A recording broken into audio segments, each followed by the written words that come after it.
Oh my goodness, guys. RFK Jr. just broke the internet again because he just collaborated on a post with Amber Rose. And if you don't know who Amber Rose is, she's this one model and she has over 24 million followers. And she recently came out to endorse President Trump. And in this, it looks like they just collaborated with her and RF Kennedy Jr. And it's like the best video ever. It's only 20 seconds long, but it is incredible. And it's to make America healthy again. It's the MAHA movement that we've been following for so long. And I'm just really loving to see it. So we're gonna play this video right now. It is incredible, but also we're gonna look into um, this clip with RFK Jr. talking about how the Republican Party is the party of the common man, and how it's just a party with so many hopeful individuals that cover so many wide array of perspectives, and and we love to see it here. And I also want us to look into this clip as Kennedy talks about his relationship with God and nature. And I don't know, it's just such a beautiful clip to be shared. This was shared by Nicole Shanahan on this beautiful Sunday. So we're going to look into that as well as jump into an update on a ballot access, or at least ballot removal, truly. So back here, look at this clip that was shared by Amber Rose with 24 million followers. Check this out. We're actually going to watch it on X. Also, we're gonna watch it. It's 22 seconds long. Some of it has copyrighted sound, so I'm gonna do my best to um, try to mute it, but you'll still understand. You'll still get the gist of it because it's still such a great video. Check this out, Amber Rose. Hey guys, you want to shake? Oh man, sorry. I meant to I meant to pause mute it. But yeah, hey guys, do you want to shake? And you see RF Kennedy Jr. right there. Sure. And they just start doing what, the Harlem Shake? I'm not too sure, but it's so funny. Look how happy Kennedy is here. Look at that face. Oh man. What a sweet what a sweet face. And she goes back and says, That kind of shake, a healthy shake. "There we go, a healthy shake. Look at all those veggies. Make America healthy again." Wow, what a fun little video to encourage just normal people to make healthier and responsible and more responsible decisions. And look at this comment that I saw on R. Kennedy and Amber Rose's post. Look at this. James says, just so you know, when they say make America healthy again, it's not that focused on us hitting the gym, which is part of it, yes, but it's to stop these food companies from putting stuff listed below that is known to be bad for our bodies, but they put it in our food anyways. Exactly. And as you know, he's been doing this for a lifetime. He is the guy. Look at this other comment here. This comment says, this is from Kennedy Jr. Says, I spent 37 years getting mercury out of fish. Nobody ever called me anti-fish. I spent 37 years getting pesticides out of food. Nobody ever called me anti-food. Advocating for safety, efficacy, and adequate information on the risk profile of vaccines does not make me anti-vaccine. It's common sense. There we go. See, Kennedy, he's not this controversial figure that that the media has actually paid him out to be. He's actually someone who just genuinely cares. And you know what? Before I play this clip, I want to say that so many people have been celebrating Kennedy Jr. lately. And again, it's been so beautiful to see. I wish we saw it whenever he was, actually doing his own campaign. But, during his own campaign, we just saw so many smear pieces come out. The New Yorker had their thing, Vanity had theirs against him. And it was really disturbing, and to say the least. But now that he's kind of, disconnected himself from his own campaign and really started to celebrate, President Trump's campaign with Make America Healthy Again, even to the point where he's told all of his voters to, hey, if you want to vote for me, vote for Trump, right? If he said a vote for Kennedy is a vote for, or a vote for Trump is a vote for Kennedy. So we love to see it. But it reminds me of this clip that I saw a while ago with Glenn Powell as he's talking about his Top Gun ride because I don't know if you guys know this, but he essentially wasn't going to be in the movie because he just wasn't too appreciative of the role that he was being offered. And I want you to understand his perspective here because I think what we saw in Glenn is actually what we are seeing right now with Robert F. Kennedy Jr. So check this out. I think you'll really like this. Also, in all my videos, I try to always have the media that I use in these in the description. So if you want to watch anything that we talk about here, you just look in the description of the videos and you'll see it there. Now let's check it out. True or false? You originally auditioned for the role of Rooster in Top Gun Maverick. That's true. I auditioned for Rooster, felt great about it, but got a call. I remember it was on July 3rd, 2018. Yes. That I wasn't going to be Rooster. And I am a very patriotic guy. I was wearing literally an American flag tank top and aviators when I got that call and immediately was in the fetal position. Worst July 4th ever. But I got to say, I got a call from Cruise a few days later and he was like, hey, I still want you to do the movie. And I was kind of on the fence. Wow. And so he and Jerry Bruckheimer said, come sit down with me and let's like talk it out.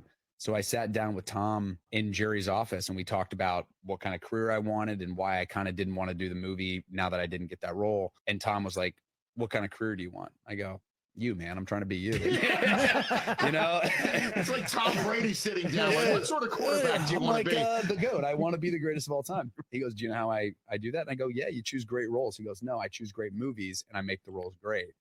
And it kind of just changed. Wow. What a bar. When I first heard that, I was so shocked. Like, my yeah, you perspective choose great roles. No. You don't choose great roles. You choose great movies and you make the roles great. Now look at this perspective here. He goes, do you know how I do that? And I go, yeah, you choose great roles. He goes, no, I choose great movies and I make the roles great.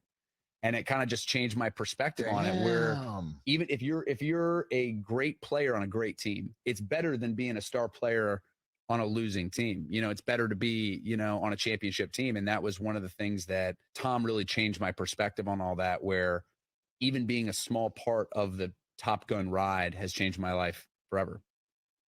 So, and that's what I see is has happened with Kennedy, right? Because again, like he was the hero of Kennedy Shanahan 2024. He was the guy, right? He was the presidential candidate. But it unfortunately, due to media manipulation, due to ballot access, due to where the Democratic Party is, and their intention with third party candidates, it's all been unfortunate. But at the end of the day, it had made his job so utterly impossible, and it made it so they were playing such a insignificant but still significant role in this election of 2024. So what I'm seeing right now with this clip that we just shared, and the reason it resonates with me and what I believe is representative of the campaign, is even though the campaign was, it was small themselves because they were small in this bubble, but now that Kennedy is part of this much larger bubble, this much larger world, which is, the Trump world, the MAGA world, the MAHA world, now he's actually able to be such a more significant character. Now there's no one trying to take him down. There's actually people trying to lift him up. They're trying to lift up his story. And we just see this time and again. Right, we're seeing this with Tucker Carlson. Like, this is not the first time that Kennedy and Tucker sit down, but it's so great to see him stand alongside these other incredible characters, Tucker Carlson, Vivek Ramaswamy. And I'll go ahead and play this clip out. But Kennedy talks about how just the Republican Party has become the party of people, of normal people. Look at this. I saw Kamala, at the convention, and she gave a speech that was very bellicose and belligerent. It was a kind of speech that was written by neocons and the CIA. The first time in history, they had a CIA former director speaking right before her, Leon Panetta, and military people speaking at the Democratic convention. Democrats were the anti-war party. They were the pro-Constitution party. They were the party that was against Wall Street and representing the little guys, the cops, the firefighters, union and labor people. In the 2020 election, roughly 50% of the people in this country voted for Donald Trump. But that group that voted for Donald Trump represented 30% of the wealth in our country. Wow. Did you hear that? 50% of the people voted for Trump, right, roughly, but they represented 30% of the wealth. Okay, so that communicates something, but rather than me communicate, I know Kennedy's just gonna communicate it better. Check this out. The 50% of the people that voted for Joe Biden represented 70% of the wealth. There's been an inversion now where the Republican Party has become the party of the common man, of working people, of the Wow. middle class. And the Democratic Party has become the party of Wall Street, of the military industrial complex, of big pharma, big agriculture, big tech. You know what I always think is strange? I always think it's strange when these actors and entertainers, they always come out and they're like, "All right, guys, yes, let's vote Kamala." Like Joseph Gordon-Levitt, who I think he's a great actor. I like a lot of the work that I see him in, and or like Nick Offerman, right?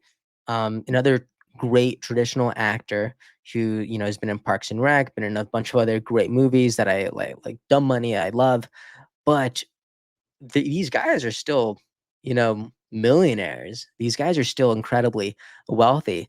And it's just, I feel like it's so common to see wealthy people be part of the Democratic Party. And it just makes you question why.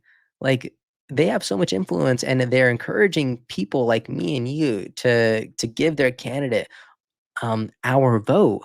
But at the end of the day, they have very different agendas. These guys don't work normal jobs.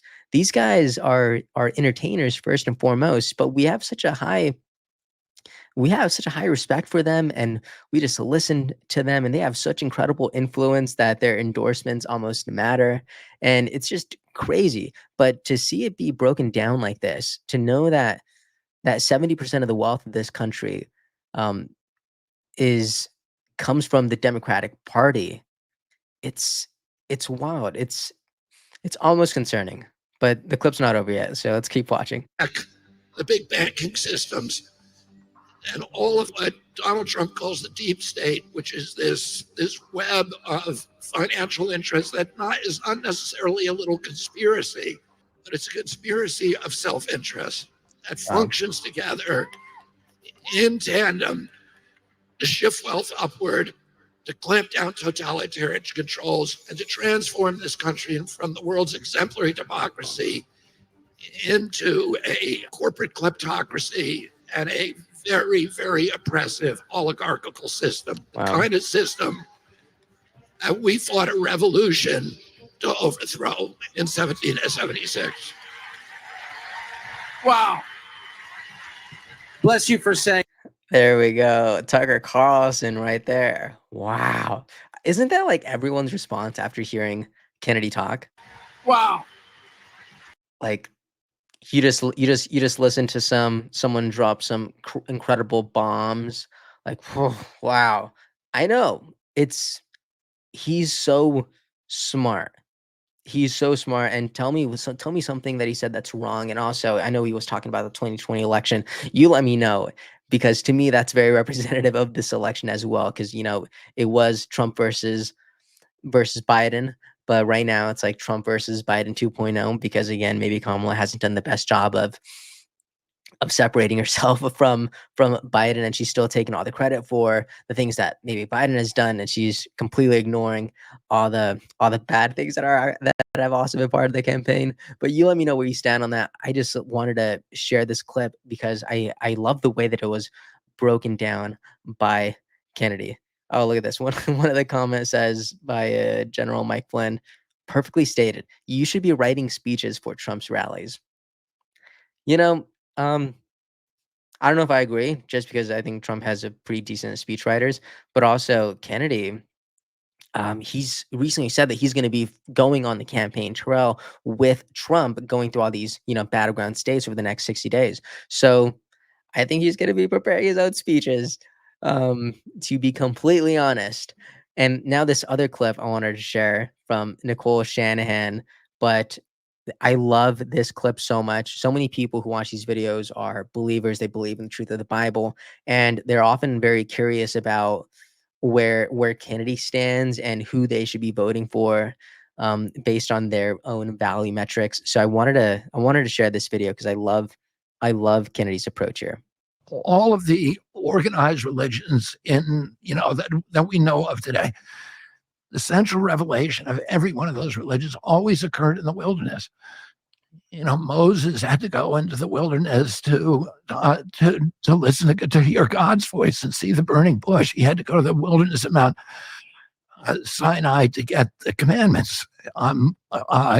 Muhammad who was a city boy from Mecca, had to go to the wilderness of Mount Hera on a camping trip with his kids and wrestle the angel Gabriel in the middle of the night and have the first stanzas of the surahs of the Quran squeezed from him. Buddha had to go into the wilderness to sit under and wander for years, and then to sit under the Bodhigaya tree to get his first revelation of nirvana. And Christ had to spend 40 Wow. days in the wilderness to discover his divinity for the first time. And his mentor was John the Baptist, who lived in a cave in the Jordan Valley and ate honey of wild bees and locusts. And then all of Christ's parables come from nature. I'm the vine, you are the branches, the mustard seed, the little swallows, the scattering the seeds on the fallow ground, because that is where we sense the divine. God talks to us through the fishes, the birds, the leaves. They're all, words from our Creator. And that is why we preserve nature. Yes. Amen. Amen, Mr. Kennedy. How beautiful is that? And you know what I also think about too? Like, I think about in the beginning of creation, there was a reason why before God created Adam, God created the Garden of Eden. Like, it's almost like we are inherently drawn to nature. Like, it's almost like there's the argument that nature and divine, they're not one, but nature becomes a beautiful expression of the divine.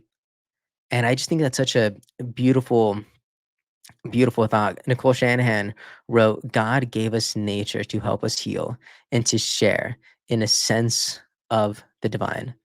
It's so beautiful. So to see, just you see this entire lifelong environmental advocate, Mr. Kennedy himself, talking about why it was so important for him to essentially protect nature. And I don't know, maybe the argument is that he was protecting nature because he knew that nature was this almost physical, multi-dimensional expression of God. And I don't know, there's a reason why whenever you're feeling depressed or you're upset or you're anxious, when you go outside and you smell some trees and you touch some grass, there's a reason why something happens. Your heart slows down, you begin to breathe a little easier. And I don't know, it just life gets easier.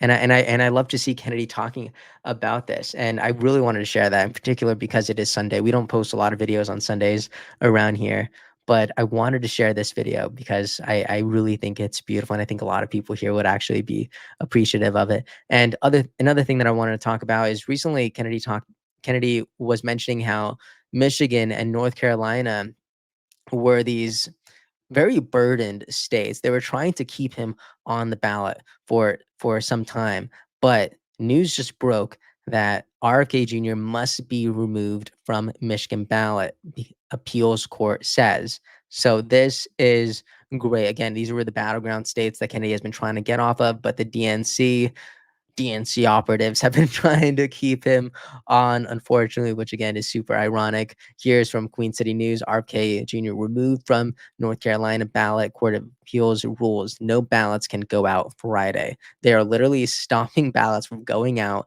because they want to make sure that Kennedy's name is not on it. This is good. all right, this is good. This is what he wanted. This is what essentially Trump wanted, and this is almost the best way that Kennedy supporters could go moving forward. Because a lot of people in the comments have been saying, if Kennedy's name is on the ballot, I'm voting for him. So that's why Kennedy's name essentially can't be on the ballot, because he knows that at this point of the race, a vote for Kennedy is a vote for Kamala.